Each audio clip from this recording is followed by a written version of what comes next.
சரி வாங்க அட்டாக்குள்ளே போகலாம். நம்ம அட்டாக்குள்ளே போயிட்டோம்.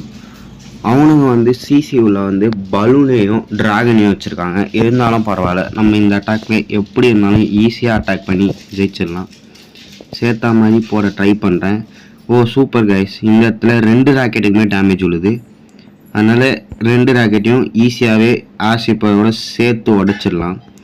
உடச்சிட்டு நம்ம கையோட இந்த இதையும் லைட்னிங் போட்டு உடச்சி விட்டுடலாம்.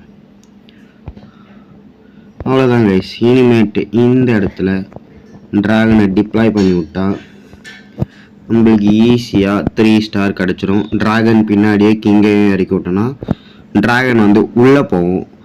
சைடில் போகாமல் ட்ராகன் உள்ளே போச்சுன்னா நம்மளுக்கு அட்டாக் கொஞ்சம் ஈஸியாகும். இல்லைனா சைடில் போயிடுச்சுன்னா அது அட்டாக் அடிக்கிறதுக்கு லேட் ஆகும்.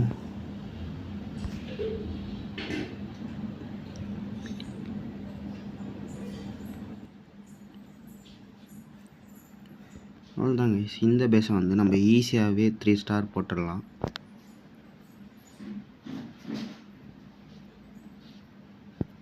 நம்ம கிங்கை பூஸ்ட் பண்ணி விட்டுடலாம். ஏன்னா அவன் கிங்கோட போயிட்டு நம்ம கிங் சண்டை போட்டுட்ருக்கு. அதனால் கிங்கை பூஸ்ட் பண்ணி விட்டோம். அவ்வளோதான், ஆல்மோஸ்ட் 62% கிளியர் பண்ணிட்டோம். இன்னும் நம்மக்கிட்ட ட்ராகன்ஸும் நிறைய உயிரோடு இருக்குது. ஈஸியாகவே அடிச்சிடலாம். இதுக்கப்புறம் டிஃபென்ஸும் இல்லை அவன் பேஸில். அவ்வளோதான், ஆல்மோஸ்ட் நம்ம ஈஸியாகவே 3 ஸ்டார் எடுத்துடலாம். இதுதான் கைஸ் இந்த ட்ராகன் அட்டாக்கோட ஸ்பெஷாலிட்டியே. நீங்கள் எப்படி இறக்கி விட்டாலும் சரி, ஏர் டிஃபென்ஸை கிளியர் பண்ணிட்டோன்னா நம்ம ஈஸியாக 3 ஸ்டார் போட்டுடலாம் அந்த பேஸில்.